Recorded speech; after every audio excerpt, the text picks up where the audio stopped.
So once again, I welcome every one of us and I appreciate the management for the opportunity to make this presentation today. This is Mental Health Awareness Month, and we are talking about very important issues as related to our mental health. I will follow this outline in my presentation. I will talk about what mental health is, and then I will speak a little to why we are talking about mental health. I'll talk about the challenges of mental health, give a few examples of mental health disorders, and then talk about the current realities, and then talk a little about stress management, coping mechanisms for times like this, and then I will conclude and take questions. As we all know, as defined by the World Health Organization, health is a state of complete physical, mental, and social, spiritual, economic well-being, and not merely the absence of disease or infirmity. And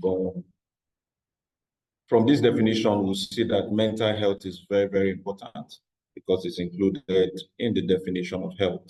So you can't say someone is completely healthy if they are not mentally healthy. All right. According to Ralph Waldo Emerson, an American philanthropist, the first wealth is health, and that is why health is very critical.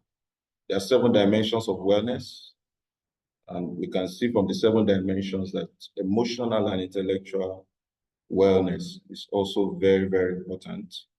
Most of the time we lay emphasis on the physical wellness, but we need to be well comprehensively, and that includes emotional health and intellectual health also. We know that man is said to be a tripartite being. He has a spirit, he has a soul, and he lives in a body. So you cannot separate the mental health of a human being from his physical health, his social health, and every other areas of his life, because we are not machines, because we have the ability to express and to feel and experience emotions that makes us humans. So what is mental health? Mental health, as defined by the World Health Organization, is a state of mental well-being that enables people to cope with the stresses of life, realize their abilities, learn well, work well, and contribute to their community. I highlighted these points because they are very, very important. So you cannot say a person or an individual is mentally healthy if he cannot cope with the stresses of life, if he cannot realize his abilities or potentials, if he cannot learn well, if he cannot work well, and if he cannot contribute to his community. These are the proofs that someone is mentally healthy. So why are we talking about mental health today? Like I said, this is the Mental Health Awareness Month. And then WHO in 2019 estimated that worldwide about 970 million people, that is 1 out of every 8 people, have a mental disorder. And then 25% of the population will suffer from mental illness at some time in their lives.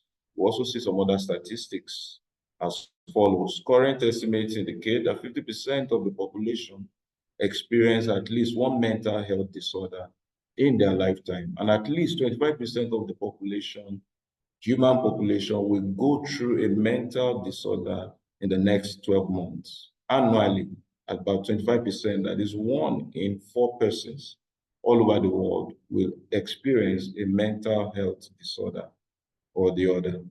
And then commonest amongst that is anxiety and depression. COVID-19 came as a game changer. After COVID-19, the incidence of anxiety and depressive disorders have increased by 23% and 26% respectively. So COVID-19 brought in a lot of mental health disorders because of the experiences that people had. A lot of people were lost to the virus. People were dying in thousands, and then it came up to millions eventually. And that affected the mental health of most people worldwide. If I may ask this question for everyone on this platform, Which country has the highest suicide rate worldwide? You can type in your reaction on the chat box. You can just type in your reaction. But figures show that in Africa, about 11 people out of 100,000 people die yearly by suicide. This is higher than the global average of 9 to 100,000 people.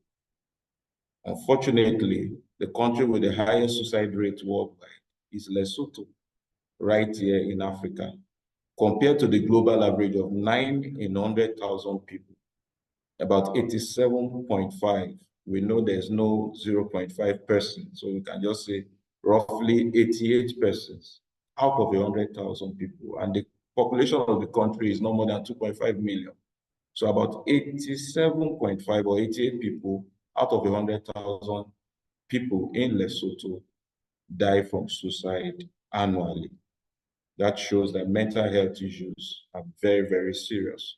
Coming down to Nigeria, WHO says that 1 in 4 Nigerians, that's about 50 million, if we're using the average of total population of 200 million, are suffering from mental illness. Nigeria, being the 7th largest country in the world, has Africa's highest caseload of depression, and we rank 15th in the world in the frequency of suicide. Unfortunately for Nigeria, we have less than 150 psychiatrists in the country. And I'm sure probably the number has even reduced by now. WHO estimates that fewer than 10% of mentally ill Nigerians have access to the care that they need. This is a rather unfortunate situation, and it's getting worse by the day because of the current economic hardships and career migration. A lot of physicians are exiting the country. An example of one of them is Dr. Demola Lalade, a Nigerian psychiatrist resident doctor who relocated to the United Kingdom. And when he was asked why did he relocate, he made this statement that it is better to be a medical officer in a system that works than to be a psychiatrist in a system that doesn't. This is the story of Nigeria today. A lot of professionals are exiting the system, psychiatry nurses, psychiatry doctors, they're exiting the system. And so we have fewer professionals to attend to people with mental health disorders. Unfortunately, also due to paucity of training and sensitivity and screening tools, most mental health disorders are missed even at primary care level. I could remember when I was to do my research, the relationship between cardiovascular disease risk factors and depression. I found out that about 70% of patients with depression are missed even at the primary care level because there are no tools to screen people for mental health. And then most Africans somatize, so they will not present with typically emotional symptoms. They rather complain about one movement around the body, or to complain about the chest pain, or complain about a headache or a crawling sensation in the head, while what they're experiencing could be a depression or anxiety disorder. So mental illnesses are usually missed, even in medical centers, and then they are also underreported for a few reasons, which I'll still talk about in the course of this presentation. So what are the challenges or misconceptions concerning mental health disorders? The first one is that most people believe that mental health disorders are not real, and people just believe you cannot have emotional symptoms. Just like you have physical symptoms like pain, headaches, fever, chills, rigor, and all other symptoms like that, most people believe, especially in this part of the world, that mental disorders are not real, or mental health disorders are not real. And so a lot of people are in denial. They cannot express themselves. I've been privileged to manage a number of expatriates, and what they tell me, I've had 1 or 2 of them walk up to me and tell me, "Doctor, I think I have anxiety disorder." And by the time I take their history, I find out that truly they have anxiety disorder. Some have walked up to me and said, "I have depression." And by the time you talk to them, take their history, examine them, you find out that truly that they have depression. But most Africans will rather somatize and complain about a body symptom. If you do not ask questions deeply, you might not find out that they have mental health disorders. Stigmatization is another issue. It's a global phenomenon. Anyone with a mental health disorder is often stigmatized, either at work by colleagues or probably even in the family or neighborhood. Anyone that has mental health disorders has gone for treatment, whether depression, bipolar disorder, anxiety, depressive disorder, whatever kind of mental health disorder it is, most people are often stigmatized and they are also discriminated. They suffer from discrimination. People want to isolate them and they don't want to have any relationships with them. It has also led to job losses. I could remember some 2, 3 months ago, I went to make a presentation to a multinational on behalf of Duchess International Hospital. And before I started the presentation, it was supposed to be on stress management. Before I started the presentation, the HR of the organization warned me seriously that I must not talk about mental health. So because it can lead to job loss. Some people, once they find out that they complain, for an example, an employee complains about a mental health disorder, maybe depression or anxiety disorder, the organization might not trust that employee anymore to be able to do their work. And so this has led to job losses and then also loss of relationships. And then it also affects children. Many people also think that mental health disorders do not affect children. Actually, UNICEF reports that 1 in 6 young children or 1 in 6 young people in Nigeria, for example, suffers from one form of depression or the other. And so we should realize and understand that though children may not manifest symptoms of mental health disorders characteristically or a typical symptom, they can also suffer from mental health disorders. I'll talk briefly about this shortly. Another challenge of mental health management, especially in an environment like Nigeria, is misdiagnosis. I've talked about that. And then the fact that professionals are not adequate in terms of number in taking care of patients with mental health disorders. Some also believe, it's a misconception, that mental health disorders are not treatable. So if someone has had a mental health disorder in the past and goes for treatment, after they are discharged, if they are admitted, or after their treatment, people still stigmatize them. People still look at them with that eye that this is somebody who had bipolar disorder. And so they do not want to associate with them. They still stigmatize them. And then somebody else too, if they hear that history, for example, the HR department might not want to offer such a person a job, believing that, oh, this person has had a mental health disorder before, and it probably will still have some residual of the mental health disorder, and so we can't give him or her a job. So those are just a few of the challenges that we face in managing mental health disorders all over the world. So a mental health disorder is characterized by a clinically significant disturbance in an individual's cognition, emotional regulation, or behavior. So mental health disorders will either affect the individual's thought, the individual's mood, or the individual's behavior. So that is what qualifies as a mental health disorder. You can classify them as either psychotic or non-psychotic disorders. And this is where a lot of people have misconceptions. Recently I had the patient with anxiety disorder. And when I told her I was going to refer to see the psychiatrist and then maybe a clinical psychologist, she declined because she said she didn't want to go to any psychiatric clinic. She's not, according to her, she's not psychotic, she's not mad. It is not only madness, permit me to use that word, that accounts for mental health disorders. There are many mental health disorders that people are not aware of that could be affecting them and affecting their health that can be treated. And then if they go for therapy, both psychotherapy and then also pharmacotherapy. So we classify mental health disorders largely under psychotic and non-psychotic disorders. For psychotic disorders, they are characterized by 2 or 3 major symptoms, which are hallucinations and then delusions. And so if there is no hallucination, if there's no delusion, then it is a non-psychotic mental health disorder. Mind my words, I've been saying disorder and not disease. Disorder and not disease. So hallucinations could be auditory or visual. This is when an individual sees or perceives, either an aroma, an odor, or sees something visually, or hears voices that others do not hear. It's unique only to them. They're the only one hearing the voices. They're the only one seeing those things. They're the only one perceiving that smell, while others exposed to the same environment are not feeling that way. That is what we call hallucination. And then delusions are false negative beliefs that people hold on to that is not in keeping with their status.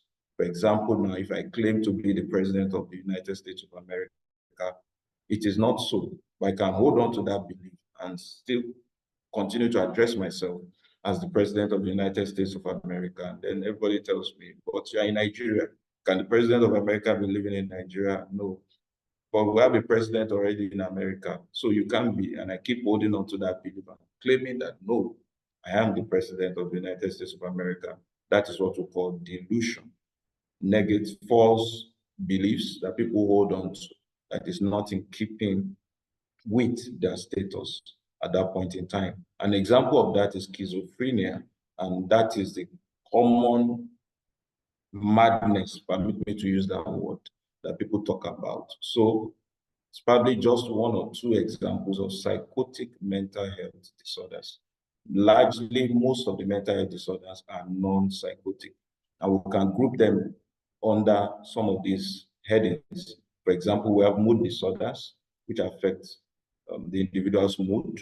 So we talk about depression. We can also talk about bipolar disorders, which is the swinging between what we call mania and then depression.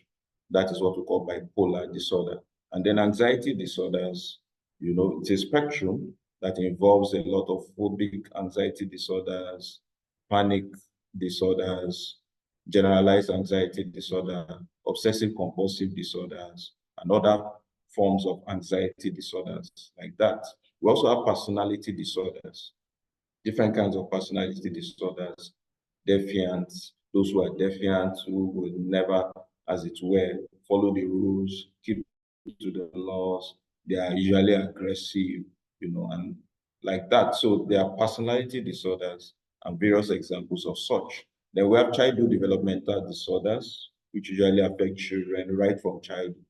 We have autism spectrum disorder. Recently, the world marked the World Autism Day. And then attention deficit hyperactivity disorder, and then oppositional defiant disorder. These are just some of the examples of childhood developmental disorders. We have substance abuse disorders. So people get hooked on to some substances, illicit substances, and then it becomes a problem because it affects their cognition. Don't forget what I said. The mental health disorder will either affect the person's cognition, the person's mood or emotions, and then the person's thoughts. And so another example is eating disorder, and then trauma-related disorders such as PTSD, that's post-traumatic stress disorder, and then we have dissociative disorders also. So what is the current reality? And that's why we're talking about mental health disorders today. The current reality is that life has become busier. Life has become busier. Look at this picture, for example. The woman is attending to her older son, who is probably doing an assignment, and then the other son probably wants to take permission to go and play football. She's also ironing probably her husband's clothes or even her own clothes, while she's also carrying the last born of the family, the baby, who also is crying for attention. Life has actually become busier. Like I used to tell people, I could remember growing up, my parents were working with the state government. They will go to work, resume by 8 o'clock, and then they close by 3:30. By 4, latest 4:30 p.m., they're already back at home. They will eat their lunch or probably an early dinner. They will sit and read the newspapers, listen to the news. Latest by 8 p.m., probably they're on their bed sleeping. But that cannot happen in a city like Lagos, Nigeria today. The world has become busier. So people don't get to their houses, from work until about 11 p.m. or 12 midnight. And by 4 a.m., they have to wake up again because latest 4:30 a.m. or 5 a.m., they have to leave the house. And then the cycle continues until the weekend. Weekends, they have to make their hair, probably, or some will run some weekend courses. Maybe they are running a master's program, a postgraduate degree, and so they have to use their weekend for that. And then on Sunday, maybe they have to go to their place of worship. There are series of meetings. They come back around 5 p.m. and they prepare for the cycle to start all over again. So the reality, current reality, is that life has become busier. The current reality also is that terrorism has set into the world right from 9/11. Terrorism is still plaguing the world till now. The world is not free from terrorism. Wars are ongoing. The war between Ukraine and Russia, the war in Gaza between Israel and Palestine, that is also there. And it has caused a lot of mental health disorders. I'm sure children growing up in Gaza, growing up in those parts of the world where there are a lot of wars, violent crimes, they might end up developing post-traumatic stresses disorder later in life because watching your parents being killed right before your eyes or watching your siblings dying probably due to an explosion from a bomb that was just released by the other country, it can really create a lot of trauma, emotional trauma that can be long lasting, even in the mind of that child. Banditry is on the increase, for example, in Nigeria, as well as kidnapping. And if anyone has witnessed, any family member or any friend, being kidnapped, and the reason, and they keep threatening to kill the person, that is enough emotional trauma on its own. And then another challenge of our current times, or our times at the moment, is economic crisis. There's a lot of economic crisis all over the world. Globally, economic policies are failing. UK recently, the United Kingdom recently went into a depression, and then inflation rates have been on the increase. For example, in Nigeria, food inflation rate is about 33%. There's increase in electricity tariff, there's fuel subsidy removal, so the price of oil has quadrupled, and so people's disposable incomes have been wiped out.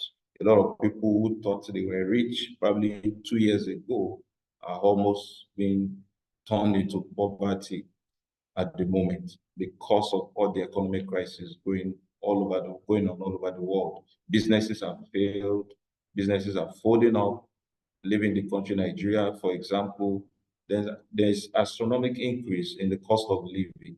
So a lot of people are facing economic crisis. And if you remember our definition of health, it's a state of physical, mental, and even economic well-being, and not the mere absence of disease or infirmity. So this economic crisis definitely has its toll on people's mental health. Climate change and global warming is also causing a lot of natural disasters. Places that we have never heard of being flooded before are now being flooded. There was flood in Paris, there was flood in Dubai, United Arab Emirates, there was flood, I think recently also in Brazil. All over the world, things are happening, wildfires, natural disasters because of global warming and climate change. Because of this, all this can contribute, to mental health disorders because people have lost loved ones, they've lost investments, properties, they've lost their livelihood, to some of these natural disasters. Pandemics also, especially the COVID-19 pandemic, contributed a lot, witnessing family and friends, witnessing medical colleagues, witnessing, people that you love so much dying because of a virus that you could not even see, you know, that can take its toll on the health of many people. So pandemics, especially the COVID-19, has contributed to mental health problems. So modern life is full of hassles, deadlines, frustrations. There's so much demands now. so much demands, so many demands from your family, demands from your probably extended family, demands from your employers, demands from your employees, demands from your subordinates, demands from your superiors, so many demands. And if you cannot meet up with some of these things, then frustration begins to set in. And then life has really become stressful. So for many people, they're already living in the constant chronic stress mode.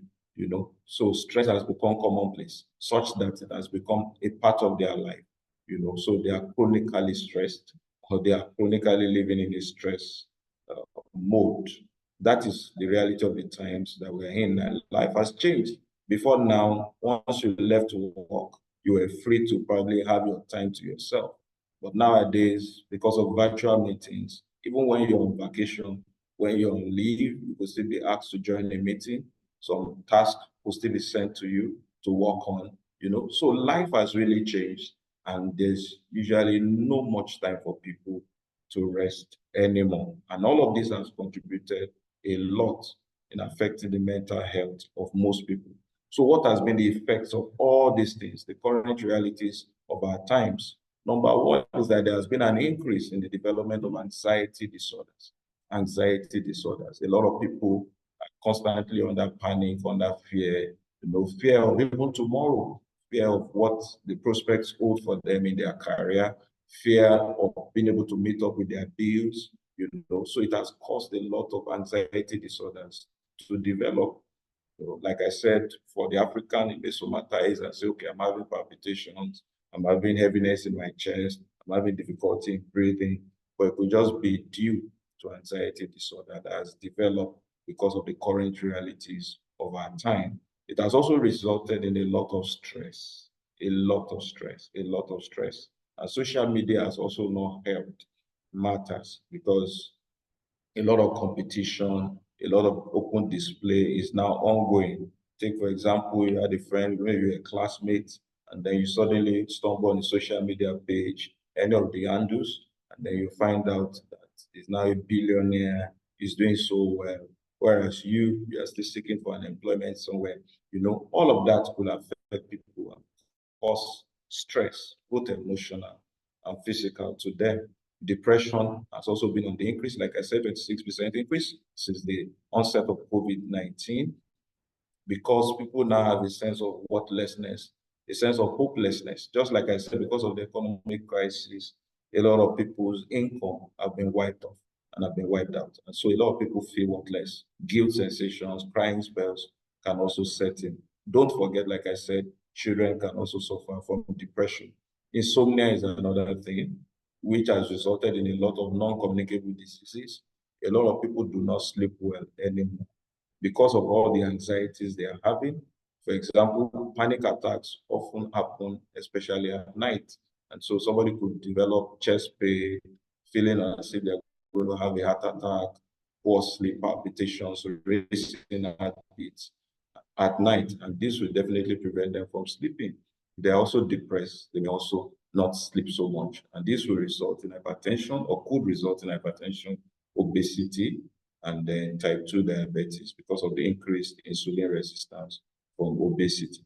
And so this has also resulted in a lot of people abusing substances. Substance abuse has been on the increase. If you remember, especially in Nigeria, 2015, Guinness, permit me to mention that company, declared that they made their largest sale in Nigeria. Globally, Nigeria was the highest consumer of their products. And so a lot of people go into substance abuse. There have been different reports. There was a BBC report, I think about 2 years ago, on the way Nigerians, especially youths, were abusing substances, from cough syrup to petrol, sniffing petroleum, to sniffing gum, to sniffing, the odor from the latrine. All manner of abuses. Definitely drug abuse has been on the increase. You've seen a lot of arrests being made on the television, people trying to smuggle drugs into the country. So substance abuse and use has been on the increase because of this increasing realities of our times, the stress that the world is going through right now. And then a number of people have adopted negative coping mechanisms, which I will still talk about later. So life has become very stressful, like I said, and it's really taking its toll on a lot of people. And that is why we are talking about this today. I'll just speak briefly about stress because it's one of the major effects of the challenging world that we live in right now. I'll talk briefly about stress, and then I'll round up by talking about the coping mechanisms that we need to adopt. All right. So what is stress? Stress can be defined by the WHO, can be defined as a state of worry or mental tension caused by a difficult situation. So anything that disrupts your regular cycle, anything that takes you away from your comfort zone, anything that brings about change will usually cause stress. So it could be a positive stress. For example, if I get promoted now and then maybe to another status or to another level, definitely it will come with its own challenges, come with its own changes, and that may create some stress positively because probably it's something maybe I desire and it's something positive. So anything that disrupts our regular cycles or brings about change will cause stress. It can also be defined as a feeling of physical or emotional tension, which most people are going through right now. When you look at your income, and you look at the bills you have to pay, it can bring about a lot of tension. The stress response helps us to be able to rise to meet these challenges. However, when it gets beyond a certain point, stress stops being helpful and it starts to cause damage to our health, to our mood, to our productivity, to our relationships, and even to our quality of life. So stress is good at the beginning, but when stress is chronic or becomes chronic, then it can do a lot of damage to our health. And so this is just trying to differentiate between stress and burnout. Anything that stimulates an individual and increases our alertness. That is why people who are stressed or people with mental health disorders may not be able to sleep well because of the anxiety. So there's increased level of alertness.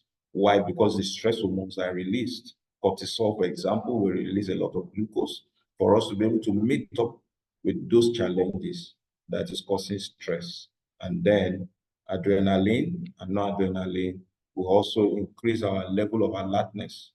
It is useful because in the animal kingdom, it is what is responsible for what we call the fight or flight, experience.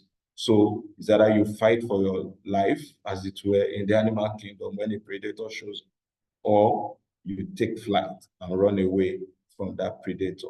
So adrenaline, noradrenaline, cortisol, these hormones are released for us to be able to take up that challenge and be able to cope with the challenge. However, like I said, when the stress now takes a long time or is there persistently, then it results in a negative, it has a negative effect on the body and results in mental health disorders. So burnout will occur when an individual perceives or has analyzed the challenges he's facing and sees that his psychological and physical capacity cannot carry through that challenge. And so when the demands are more than our capacity, then a burnout or a mental health disorder might set in. This is just a graphical representation. You can see the stress resistance line. And so somebody's on that line. And then when a stressor is introduced, the person dips initially. So for example, like I said, a change of status, a change of residence, a change of job, role, a change of status, and all of that will bring an initial stress. And the person may dip, may not be able to cope with that stress for a while. But the body mobilizes all the hormones and all the resources required. Those hormones are released. The person is able to cope and even rises above the stress resistance level. But it will get to a point, if it continues for too long, the person's ability to cope may begin to dwindle, and then the person may experience a burnout or develop a mental health disorder. All right. This also just explains that the stressor could come up, life's events, life changes, catastrophes could be stressors, health issues could be stressors. Then the intervening factors will be your personality, your coping behaviors. If you have social support, if you perceive that you have control, I can overcome this challenge. I think I can handle this challenge. I think I can do well on this job. I think I can do well in this role. I think I can take up this challenge that I'm facing. If that is the case, then the person, gets to a higher level, more or less. It's like riding on the winds, to soar higher.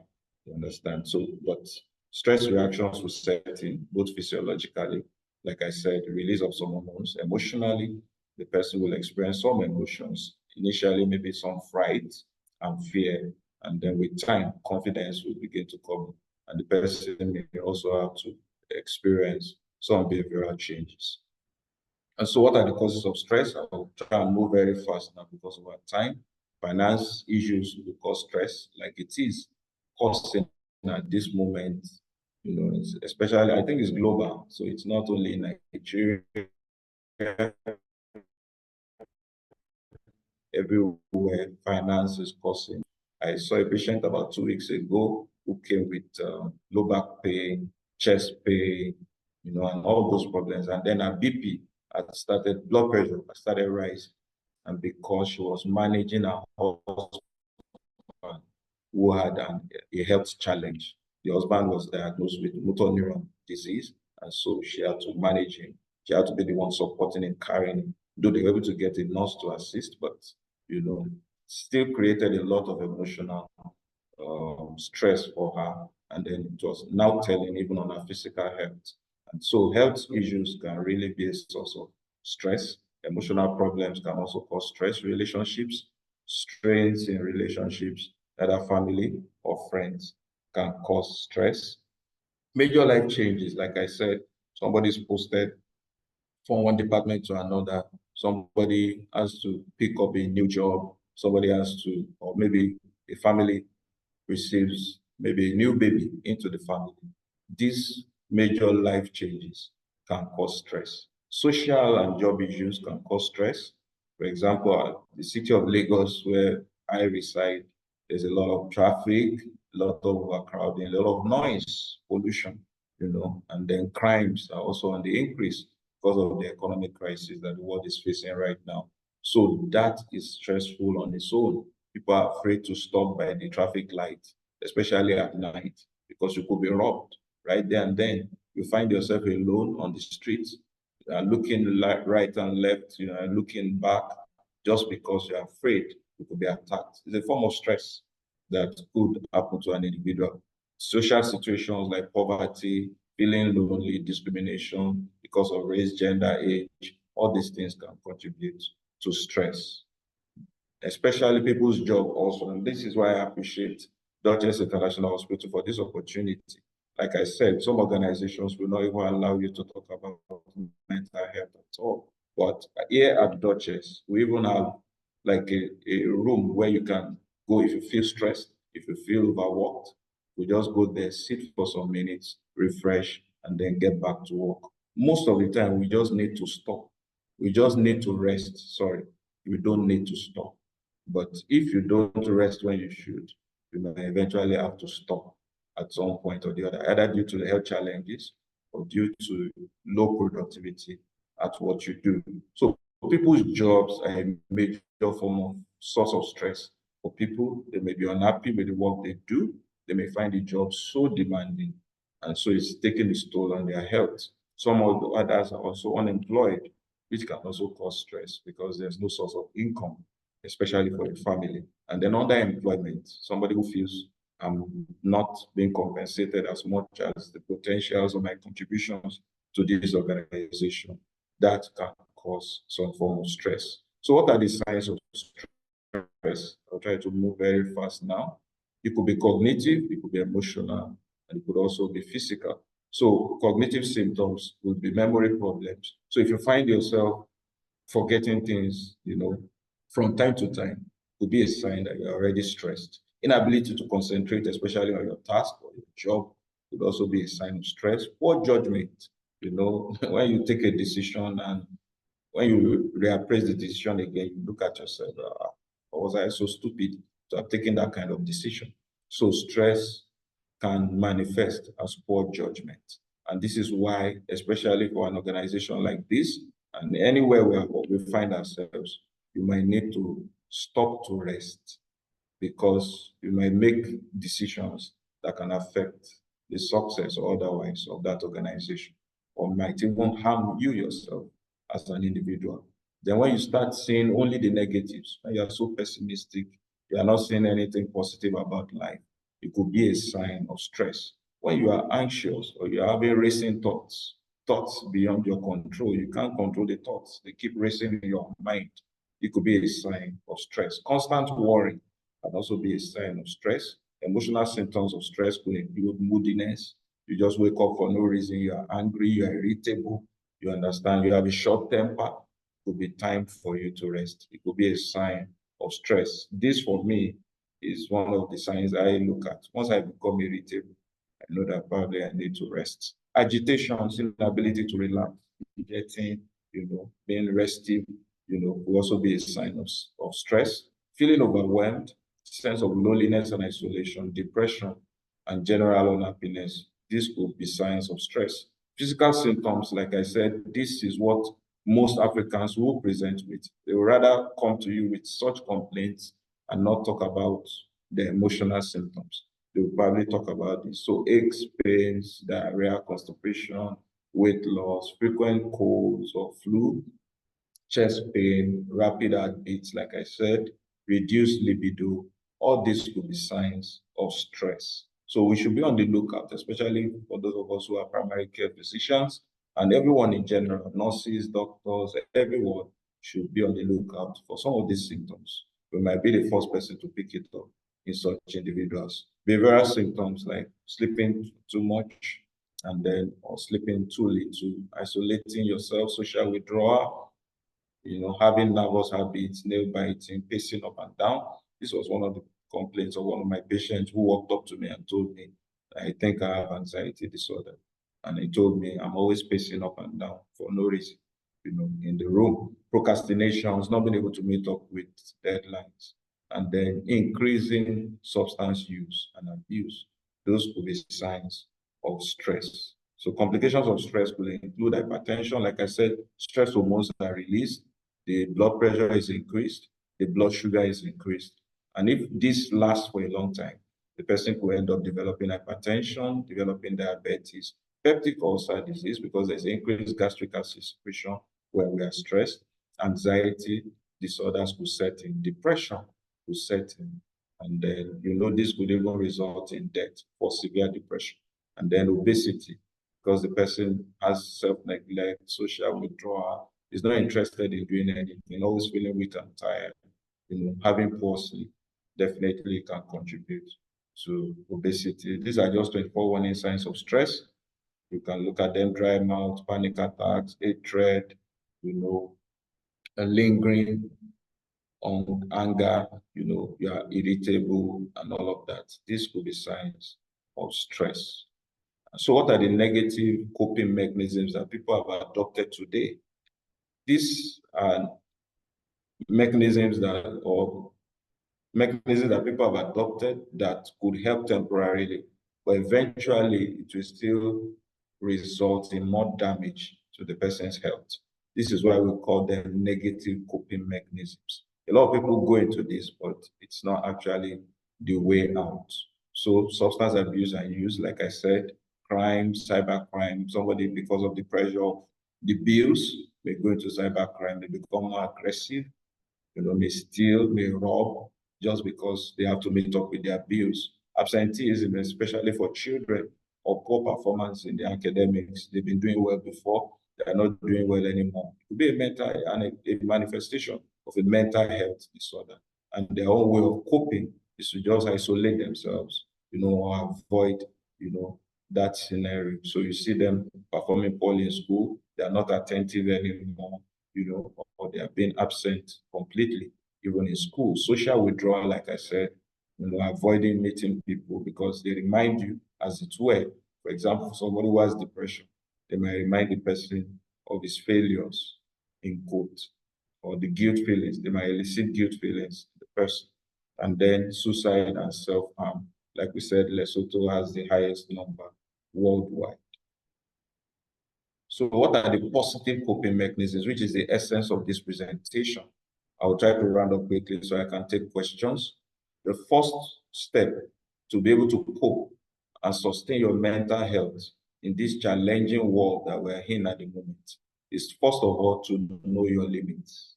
Know your limits. Like I said, if you look at the signs of stress, once you start experiencing any of these things, then you should know that probably I'm reaching my breaking point.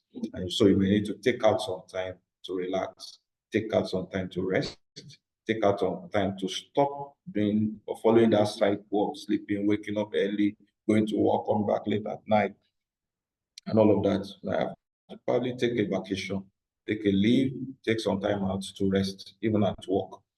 So you should know your mental limit. It is very, very important. Then you should be proactive. If you know there's anything that is going to, maybe you have a lot of tasks to do, then you should plan out your time. You might need to delegate some responsibilities and be able to say no. Don't accept too much that you can handle at the same time. So you might need to decline some things, respectfully. Say, okay, I might not be able to do this. Or you look at your timelines and say, I don't think I'll be able to meet up. Can you ask for additional timeline or for the timeline to be extended? Okay, can I submit instead of in a week's time? Can I submit in 3 weeks' time or a month's time? So I can take my time to work on it such that I do not affect my mental health. Learn to say no, like I said, then be real. A lot of people are in denial of mental health disorders. Be real. If you feel you are anxious, you have developed anxiety disorder, you're having panic attacks, if you feel you are depressed, if you feel, you are having personality issues, whatever it is, be real. Be real to yourself and be real with people also. Then you have to develop a positive attitude. This I refer to as personal psychotherapy. Even before you see a clinical psychologist, you can perform, as it were, some psychotherapy on yourself. Be optimistic about life. Be optimistic about the situation. So you need to be proactive. You need to have a positive attitude. Attitude is everything. You must have heard the story of somebody who was sent by a shoe manufacturing company to a city to go and look at the marketing prospects, the business prospects in that city. Two people were sent. One got there and he saw that the people were not wearing shoes. And he sent a message back to the company, we cannot make any sales here. Here, the people do not wear shoes. Another marketer was sent to the same place. He got there and he saw the people were not wearing shoes. And he sent a message back to the company to say, wow, we will sell so much, we make so much sales here because nobody is wearing shoes yet. It was the same situation, the same scenario, but you see that the responses were different. So you need to have a positive attitude about life. Zig Ziglar said something some years back, which I stumbled on, and it has really helped me. He said, in life, it is not what happens to you that matters most. It is not what happens to you that matters most. Rather, it is what you do with what happens to you that matters most. So people could face the same situation or have different responses. Somebody could see it, as it were, as a disappointment and go into depression, whereas somebody could see it as a challenge he wants to overcome and be able to make a name for himself. So you just need to be positive about life. Please permit me to pause here briefly. I need to power the system I'm using. Please, just a minute. Apologies, welcome back. Sorry, some of these logistic challenges coming once in a while. So we're talking about the positive coping mechanisms for mental health disorders. Number one, I said know your limit. Secondly, be proactive. Learn to say no and delegate. Then be real. I've said that. Then develop a positive attitude. Attitude is everything. Attitude is everything. Like they say, perception is everything. So we could see the glass as either half filled or half empty. So you have to be positive, intentionally positive about life. I'm trying to stress this because there are some things you cannot control. Some things are beyond your own control. You know, for example, the global economic crisis, the wars, banditry. You are not the head of the military, or you're not the commander in chief. So there are many things beyond your control that you might need to face in these present times that are very challenging. So you need to develop a positive attitude, see the light, the brighter side of everything that you face, the challenges that you face. Don't forget, like I said, mental health disorders could affect our emotions, could affect our thoughts, could affect our behavior. So we need to respond positively, to challenges. Then you should utilize the 4 A's of stress management. The 4 A's of stress management. And they can be grouped largely into two. The situations that you can change. So if you can change the situation, then the first A talks about avoid the stress. If there's anything causing stress, then avoid it. Avoid it if you can. For example, some years back, one of my friends, she noticed that anytime she listens to the news in the morning, especially whatever the newspaper headlines are, she gets worked up, she gets afraid, she gets anxious, she gets angry, about the country where she was living. She just made up her mind, okay, I will not listen to the news anymore. Probably I will hear whatever it is on social media, or find out what's trending. So she stopped listening to the news. So whatever is causing the stress, learn to avoid it. If you can avoid it. I know there are some you cannot change, you cannot avoid. We still talk about how to manage them. So if you can change the situation, then avoid the stressor. Or you can alter the stressor. You can alter the stressor. For example, if passing through a particular route will cause traffic for you, then why not take another route? Or probably why not even go by, maybe you charter a ride, or you go by public transportation, so that you are not driving. You can be listening to music while you're sitting. You're not stressed physically because you're not the one changing the gear and driving and pressing the horn and shouting at the person who wants to cause an accident. So you can alter the stressor. If you can alter the stressor. The next A, which is under the second group, which is to change your reaction, especially if you cannot change the situation. Hello. Please, you need to mute your mic. Please mute your mic.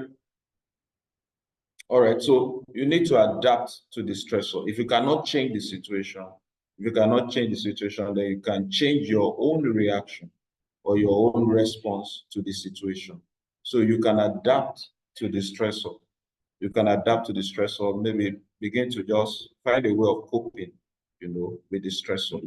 And if you cannot, then you can just accept the stressor, especially for the ones who cannot avoid, the ones who cannot alter, then just accept it like that and make the best use of it.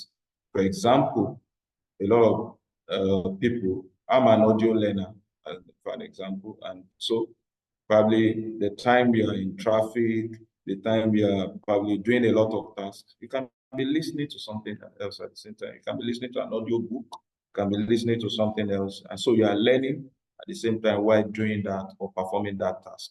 So you can just find a way of adapting to the stress or accepting the stress. If you know you cannot change it, the earlier, the better. So that's another coping mechanism. Other coping mechanisms include music. Listening to music has been found out to heal, a lot of people from trauma, especially those who suffer from post-traumatic stress disorders. Music can actually help with healing. Music also helps people to develop resilience.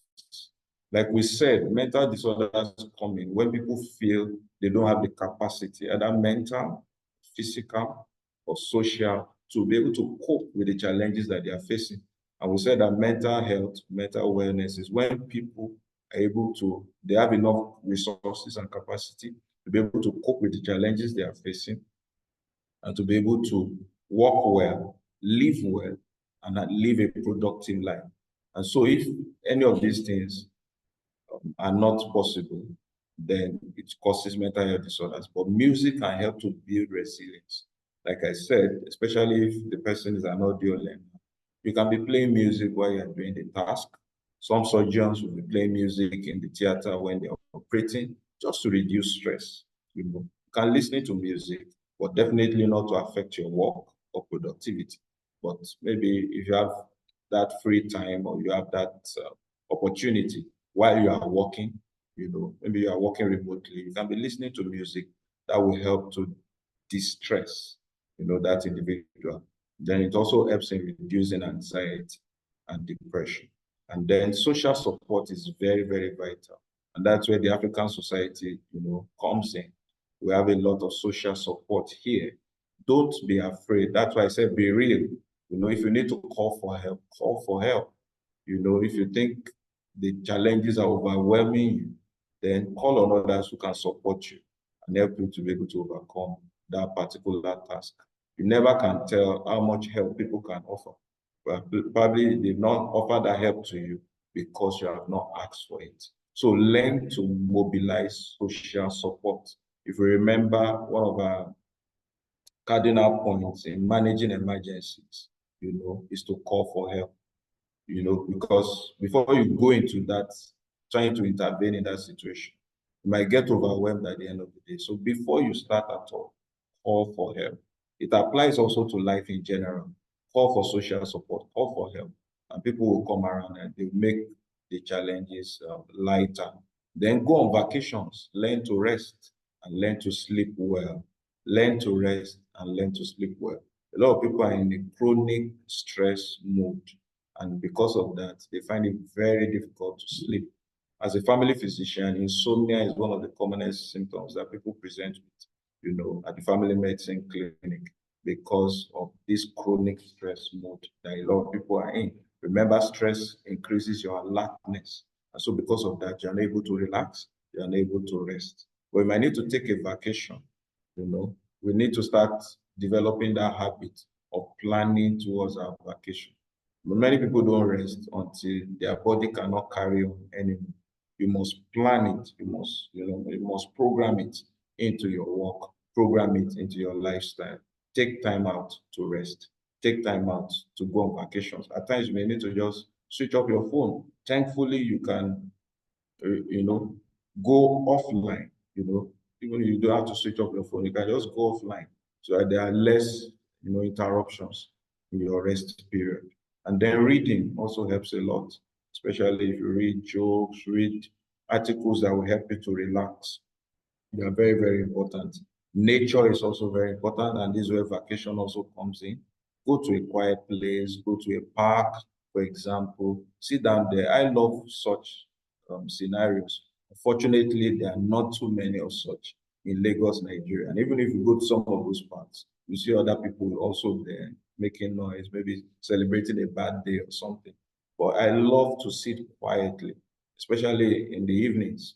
Sit quietly in a park where you can reflect, you can meditate, you can relax, just unwind, for the day. Exercises are very, very helpful, aerobics especially, but all forms of exercises will help because the hormones released when exercising, they are the feel-good hormones.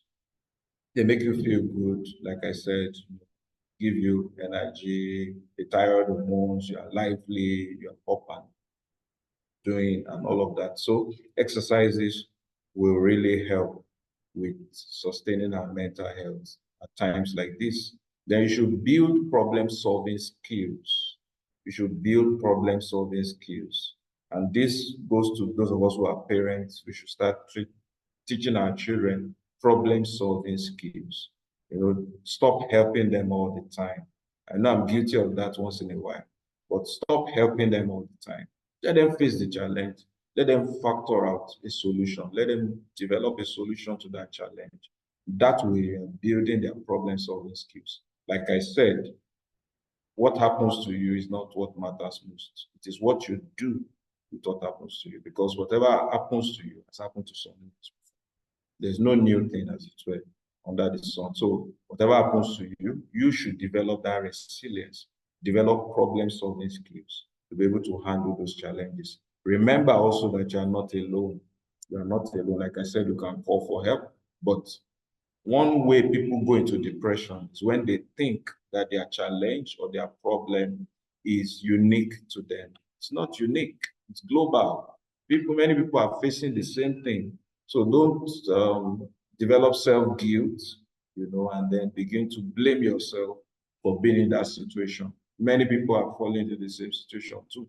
And many people are in the situation that you are in at the moment also.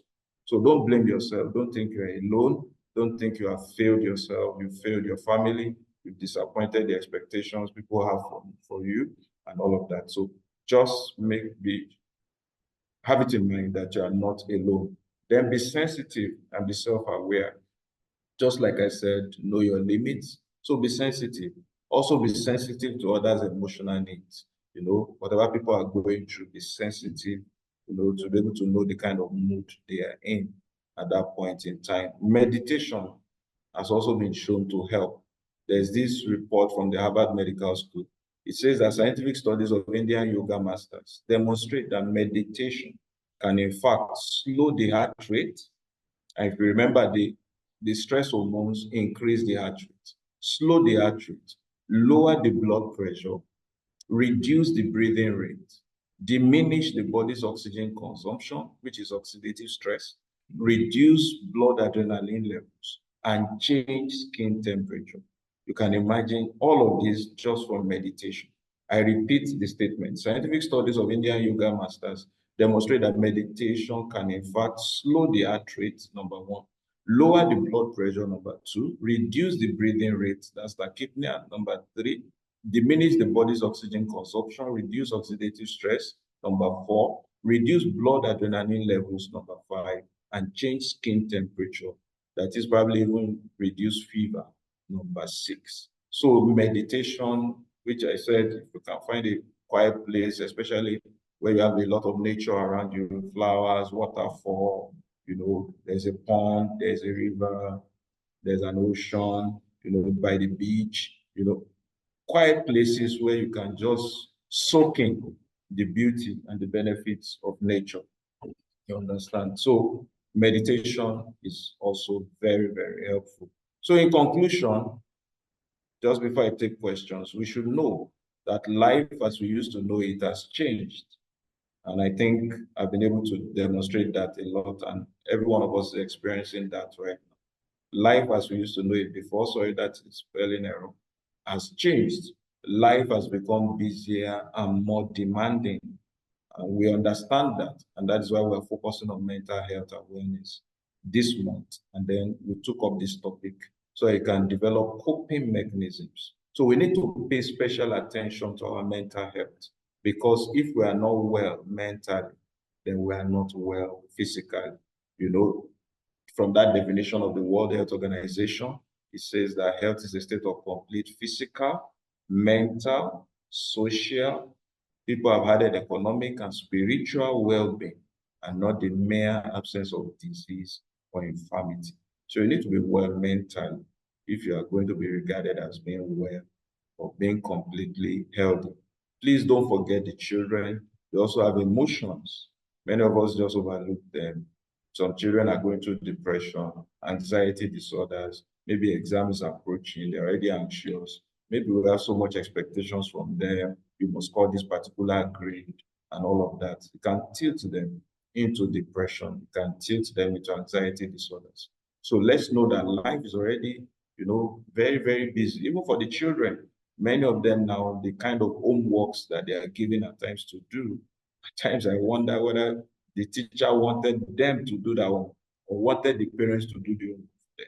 Because when you look at the volume of homework given to a child after going to school and being in school for about 8 hours, and then comes home to do another homework of another 2 hours, when will they have the time to play?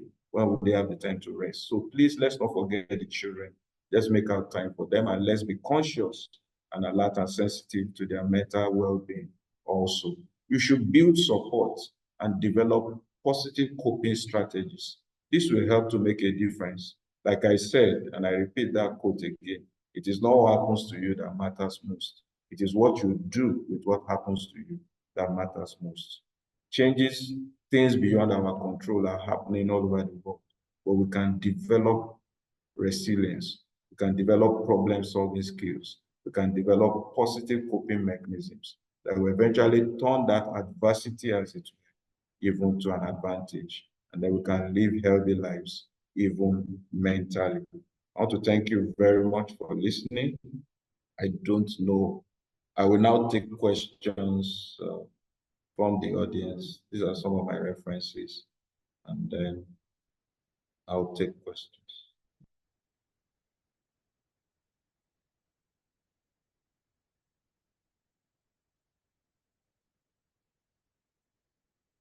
So if you would like to ask a question or make a comment, you can indicate by maybe raising your hand, and I'll call on you to speak.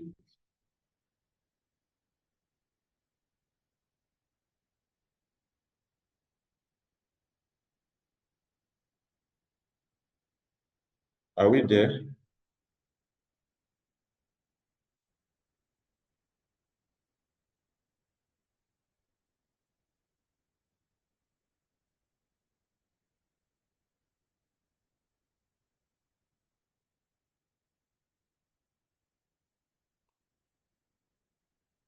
Does anyone have a comment or question?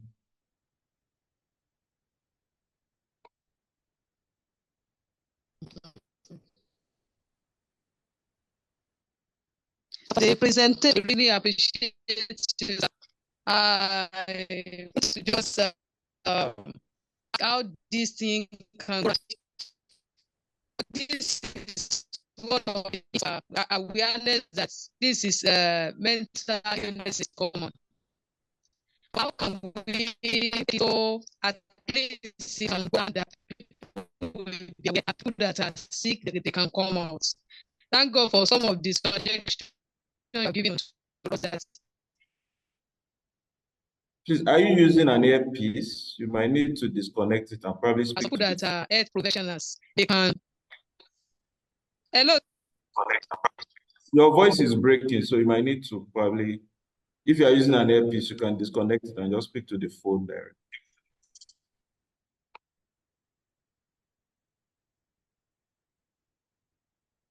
Hello.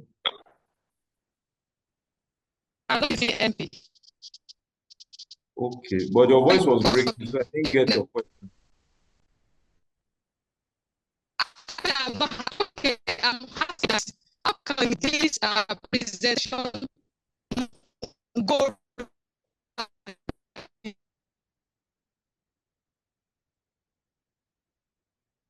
Okay, from what I can pick from your conversation, you said, how can this presentation probably be distributed or probably more for more people to be aware?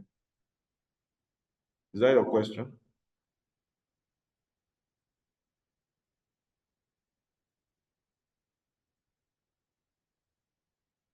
If that is your question, that is why. Is that your question? Yes, sir. Okay.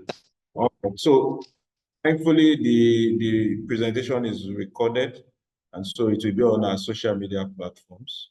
And then that was the essence of organizing a webinar like this. And then the links were shared, and then the recorded version will be on our social media platforms. So you can just follow us at Duchess International Hospital to listen again, and then you can share the link with your friends and loved ones. Some other organizations are also organizing health talks in line with mental health awareness. It's not being talked about. It's globally anyway. Worldwide, people talk more about physical health than mental health. But mental health is very important. Like I said when I started this presentation, you cannot separate an individual's mental health from their general health, physical health, social health, or any part of their well-being. Mental health is very, very critical because that's what makes the you that the people see and interact with. Thank you very much. Can we take more questions? I think there's something in the chat box. Why are mental, sorry. Why are mental health cases referred to as diseases and not disorders? So I said it. I don't know whether you heard me when I started. I said they are disorders and not diseases. A disease is something that will cause a pathological change in the cells or tissues of the body. So a disease will cause a change in the structure of cells or structure of tissues in the body, while a disorder will just affect function without causing a pathological change in the cells or tissues, but it can affect the way that cell or that individual, most of the time, not really a particular organ, tissue, how that individual functions. And so that is why they are referred to as mental health disorders and not diseases, because largely they do not cause any physical pathological change in our bodies, but they affect our functioning. They affect our quality of life. And that is why they are called disorders and not diseases. Thank you, Conmi, for asking that question. Are there other questions?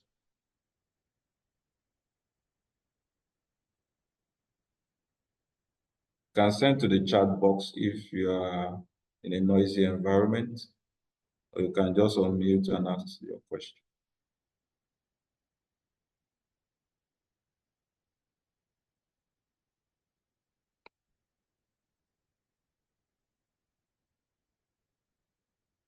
Any other questions?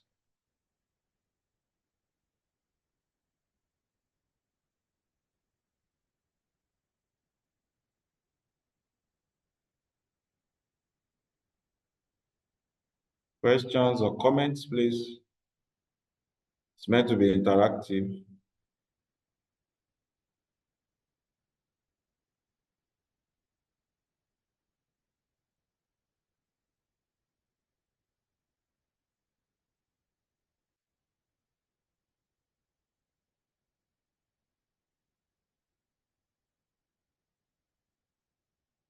Hello?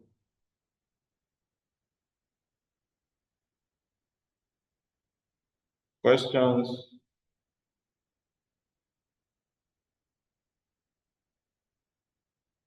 Okay, someone has sent something to the chat box. Let me read that. It says, thank you, Dr. Durojaiye, for this robust and website presentation. I've learned a lot. Thank you for that comment.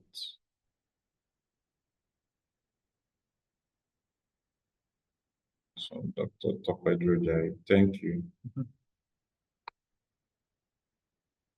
Comments, contributions, please.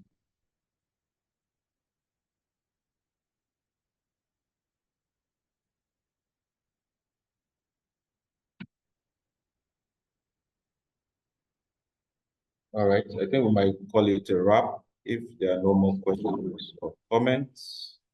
I want to thank everyone that attended this webinar. Thank you for your attention. Thank you for your contributions. Thank you for your questions. Let's not forget the message. We need to develop positive coping mechanisms, to be able to handle the challenges of these present times. The reality is that life has become busier. Life has become more challenging, but we just need to be able to adapt, because the only constant thing is change. So we need to be able to adapt to the situation, develop resilience, develop problem-solving skills, have a positive attitude, and then you find out that what initially looked insurmountable at the end of the day may just be your stepping stone even to a higher place or a higher ground. Once again, I thank you all. Till the next webinar series from Duchess International Hospital, please follow us on all our social media platforms and then follow us. You can also visit or go to our website. You can see all our services there. Thank you so much for coming. I wish you a refreshing weekend. Goodbye.